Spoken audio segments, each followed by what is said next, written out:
तव रूपं महाकाल जगत संहार कारक महासंहार समय काल सर्वं गशिष्यति कलनात् सर्वभूतानां महाकाल प्रकीर्तित महाकालश्च कलनात् त्वामद्या कालिका परा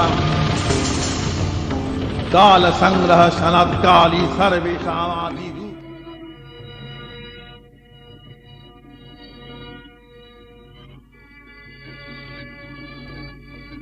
त्रिदेवों ने अपने शरीर पे देवी दुर्गा की चरण क्यों स्थापित किए?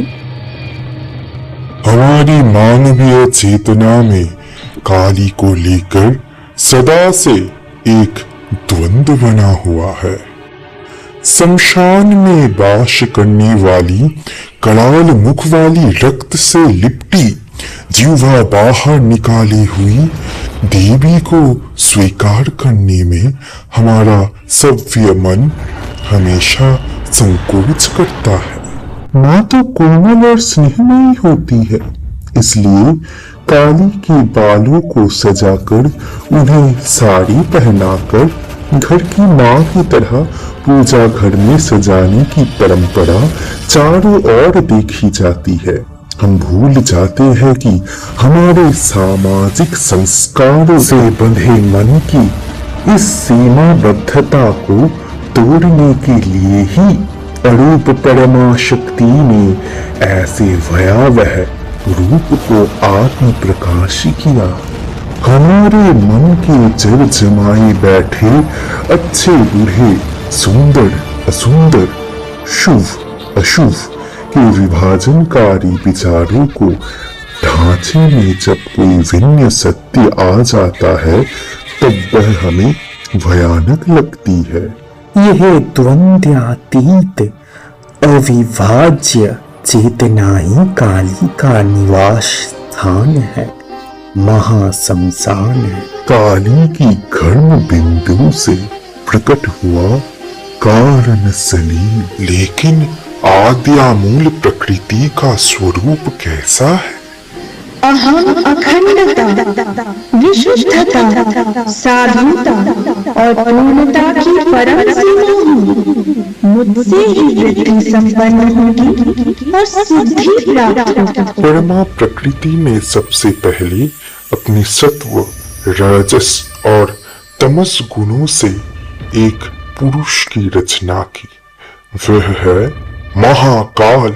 मूल प्रकृति ने अपनी सृजन की इच्छा उसमें प्रविष्ट कर दी। हे पुरुष, तू महाकाल है और मेरा शिव स्वरूप है, अर्थात तू मुझसे उत्पन्न हुआ मेरा अर्धांग। मैंने अपनी सृजन कामना को पूर्ण करने हेतु अपने शरीर से तुझे रचना किया। अब मेरे साथ प्रतिक्रिया कर।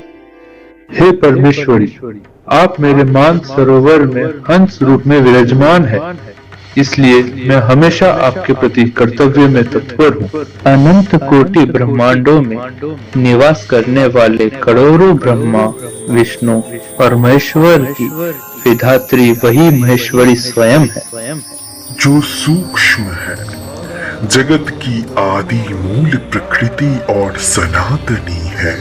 वही स्वयं परम ब्रह्म और हमारी उपास्य देवी है। सर्व तंत्रों में कालिका के 9 प्रकार के रूपों का उल्लेख गुप्त रूप से किया गया है। पहला रूप है दक्षिणा काली, दूसरा वज्र काली, तीसरा शमशान काली, चौथा काल काली और पांचवा गुज्य काली। छठा रूप है काम कला काली, सातवां धन काली, आठवां सिद्धि काली और 9वां चंडी काली। देवी काली के प्रभाव से महाकाल में उत्पन्न हुआ द्वि ब्रह्म भाव। अहम भाव प्रमुख सदा शिव और इदं भाव प्रमुख ईश्वर। हमारे मन में जड़ जमाए बैठे अच्छे बुरे, सुंदर असुंदर, शुभ अशुभ के विभाजनकारी विचारों के ढांचे को जब कोई विनय सत्य हिलाकर रख देता है तब वह हमें भयानक प्रतीत होता है। अविभाज्य चेतना ही कालिका का निवास स्थान महाशमशान है, जहाँ देह, मन, बुद्धि और चेतना को बांध कर रखने वाले सभी संस्कार जलकर वश्म हो जाते हैं। देवी की इच्छा से शक्ति प्राप्त करके वह पुरुष त्रिधा विभक्त होकर ब्रह्मा, विष्णु और शिव के रूप में प्रकट हुआ। जिस प्रेत भूमि को समाज व्यय और अशुद्धि की दृष्टि से देखता है, कौलिय साधक के लिए वही शमशान अत्यंत पवित्र है।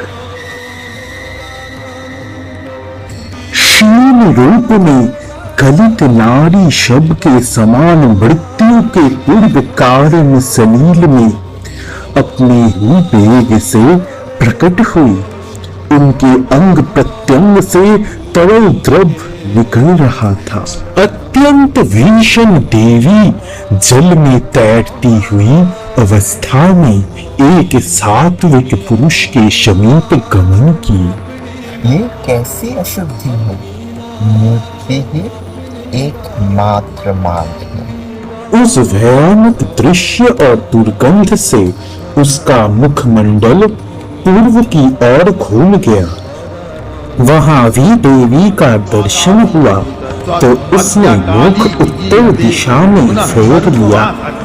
तमो रूपं निराकृति वाचा सीतं मनोगम्यं तमेकैवावशिष्यते।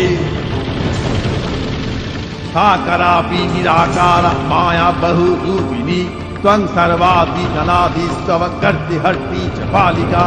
साकरापि निराकार माया बहुरूपिणी त्वं सर्वादि जनादिस्तव कर्ति हर्ति च बालिका।